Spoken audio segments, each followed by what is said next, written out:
नमस्कार मित्रों, मैं हूं doctor Suresh Ramani, MD homeopathy. पिछले 25 साल से सूरत में होम्योपैथी की प्रैक्टिस करता हूं।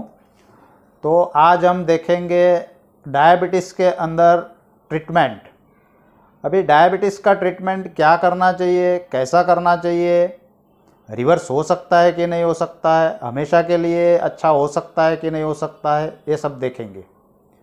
तो डायबिटीज़ का ट्रीटमेंट में क्या ख्याल रखना है कि भाई आपका गोल क्या है। आपका गोल खाली शुगर को कंट्रोल करना है या डिसीज़ को रिवर्स करना है।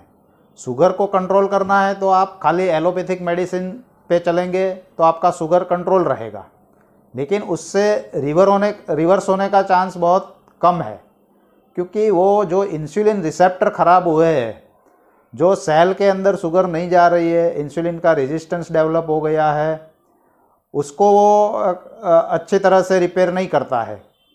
तो उसमें आयुर्वेदिक और होम्योपैथिक मेडिसिन बहुत अच्छा काम करती है। आयुर्वेदिक और होम्योपैथिक मेडिसिन इंसुलिन रेजिस्टेंस को ख़त्म करके सेल के रिसेप्टर की जो इंसुलिन के प्रति सेंसिटिविटी कम हो गई है उसको सही करता है और उसके द्वारा वो शुगर को कंट्रोल करता है। तो लॉन्ग टर्म के लिए आपका डिसीज़ अच्छी तरह से रिवर्स होगा, अच्छी तरह से कंट्रोल में रहेगा। लेकिन इसके लिए हमें क्या करना चाहिए, क्योंकि एलोपैथिक मेडिसिन है वो अलग अलग तरीके से काम करता है। जैसे कोई एलोपैथिक मेडिसिन ब्लड में शुगर को एब्सॉर्ब नहीं होने देती है और शुगर इंटेस्टाइन में ही पड़ी रहती है। कुछ केस में ऐसी एलोपैथिक मेडिसिन आती है कि जो शुगर को यूरिन के थ्रू बाहर फेंक देती है, ज़्यादा बाहर फेंकती हो। कुछ मेडिसिन ऐसी होती है कि जो लीवर पार्ट है, लीवर जो शुगर बनाता है, उसको फैटी लिवर में से शुगर में जो कन्वर्ट करने का प्रोसेस होता है, ग्लाइकोनियोजिनेसिस, उसको ब्लॉक कर देता है।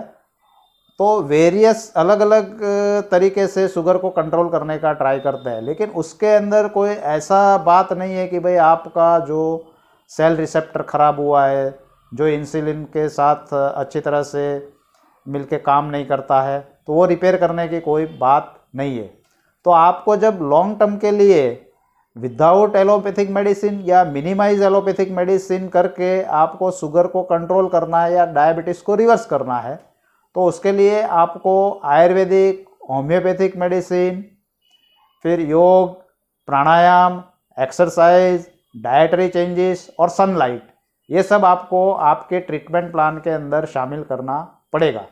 तो हम बारी बारी देखते हैं कि भाई इसमें कौन सी आयुर्वेदिक मेडिसिन अच्छा काम करेगी।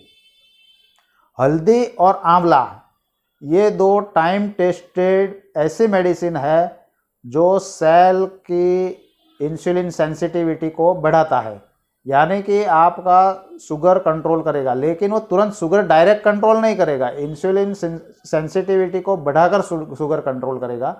इसलिए उसका इफ़ेक्ट दिखने में कम से कम 120 दिन के ऊपर लग सकते हैं, क्योंकि जो पुराने सेल है वो नाश होगा, नया सेल बनेगा, क्योंकि सेल का जो लाइफ स्पान है वो 120 दिन का है।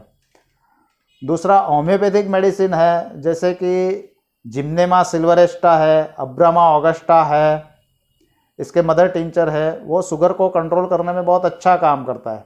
दूसरी होम्योपैथिक कॉन्स्टिट्यूशनल मेडिसिन जैसे कार्सिनोसिन है, आर्सेनिक है, लाइकोपोडियम है और फॉस्फोरस है। ये होम्योपैथिक डॉक्टर के सलाह के अनुसार उसके कॉन्स्टिट्यूशन के मुताबिक जब हम लेंगे तो वो शुगर को अच्छी तरह से कंट्रोल करेंगे, डायबिटीज़ को रिवर्स करने में काफ़ी हद तक मदद करेगी। तब तक आप एलोपैथिक मेडिसिन टेम्पररी शुगर को कंट्रोल करने के लिए ले सकते हैं, लेकिन टेम्पररी, क्योंकि आप ये सब दूसरा जो आयुर्वेदिक, होम्योपैथी, योग, प्राणायाम ये सब इंक्लूड नहीं करेंगे तो आपको एलोपैथिक मेडिसिन ज़्यादा लेना पड़ेगा या उसके डोज बढ़ते जाएंगे, आखिर में आपको इंसुलिन के इंजेक्शन भी लग सकते हैं। तो आप जब इंसुलिन सेंसिटिविटी को इम्प्रूव करके डायबिटीज़ को रिवर्स करने का प्लान बनाएंगे तो उसके अंदर जो प्राणायाम है वो भी महत्व का भाग उसका है। तो वो क्या है, आपको डेली 1 घंटा वॉक करना पड़ेगा। 1 घंटा वॉक करेंगे तो उससे क्या होगा, जो हमारे बटे मसल्स है वो मसल्स में इंसुलिन सेंसिटिविटी इम्प्रूव होती है, कैलोरी बर्न होती है, शुगर का यूज़ होता है, तो उस तरीके से शुगर कंट्रोल होता है और डायबिटीज़ रिवर्स होता है। तो चलना एक बहुत महत्व का एक्सरसाइज है। दूसरा ये डायबिटीज़ में कपालभाति प्राणायाम बहुत काम करता है, क्योंकि जो एब्डोमिनल जो फैट है, विसरल फैट जिसको बोलते हैं, वो पेट के जो अलग अलग अवयव है उसके आजू बाजू जो फैट जमा हुआ है वो कपालभाति प्राणायाम करने से जल्दी से दूर होता है। तो पैनक्रियास के आजू बाजू जो जमा हुआ है चर्बी है या तो फैट जमा हुआ है वो डिज़ोल्व होता है, तो उसकी वजह से इंसुलिन सेंसिटिविटी इम्प्रूव होती है। तो कपालभाति दिन में 10-15 मिनट सुबह करो, 10-15 मिनट शाम को करो, खाने के बाद तुरंत मत करो। तो खाने से पहले कपालभाति 10-15 मिनट सुबह और शाम, ये विसरल फैट कम करने में बहुत मदद करता है। दूसरा अनुलोम विलोम प्राणायाम है। अनुलोम विलोम प्राणायाम जिसमें एक नाक बंद करके डीप ब्रीदिंग करो, दूसरी नाक से श्वास बाहर फेंको। ये करने से माइंड शांत रहता है, ब्रेन में से कॉर्टिजोल हार्मोन्स का रिलीज कम हो जाता है, कॉर्टिजोल कंट्रोल होता है। तो ये जो प्रक्रिया होती है उससे शुगर बहुत कम हो जाता है। तो ऐसा करके भी हम डायबिटीज़ को रिवर्स कर सकते हैं। दूसरा है उत्तान पादासन, मतलब पैर को घुटनों में से सीधा रख के जांघ में से उठाओ और ऐसा ज़मीन से 1 फुट ऊपर रखो और 1 से 20 तक मन में काउंट करो।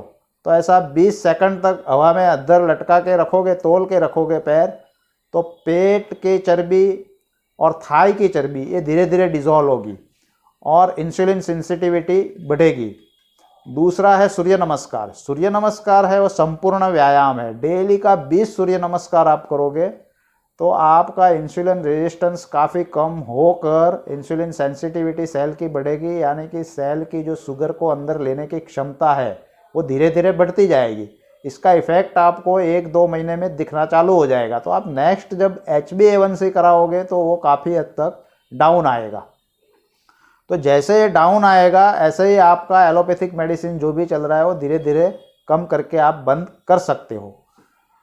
दूसरा, इसमें ट्रीटमेंट में सूर्य प्रकाश का बहुत महत्व का रोल है, क्योंकि सनलाइट में हम जब जाते हैं तो सेल का मेटाबॉलिज्म एक्टिव होता है। तो जितना आप आधा घंटा 1 घंटा धूप में रह सको उतना रहो, क्योंकि धूप में ज़्यादा रहने से इंसुलिन सेंसिटिविटी इम्प्रूव होती है और उसके द्वारा शुगर कम होता है। तो आपको डायबिटीज़ को रिवर्स करने में बहुत फ़ायदा पहुंचाता है। दूसरा है खाने पीने में पालक का रस है, मेथी का दाना जो पानी में भिगो के सुबह में पी जाओ, करेला का रस है, दूधी का रस है, ये सब उपयोगी चीज़ है। तो इसको भी आप अपने डाइट में शामिल करके इस तरह ट्रीटमेंट प्लान बना सकते हो कि जिससे डायबिटीज़ रिवर्स हो सके।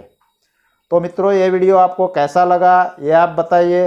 अच्छा लगा तो लाइक करिए, मेरे चैनल को सब्सक्राइब करिए और अगले वीडियो का इंतज़ार करिए। जय हिंद।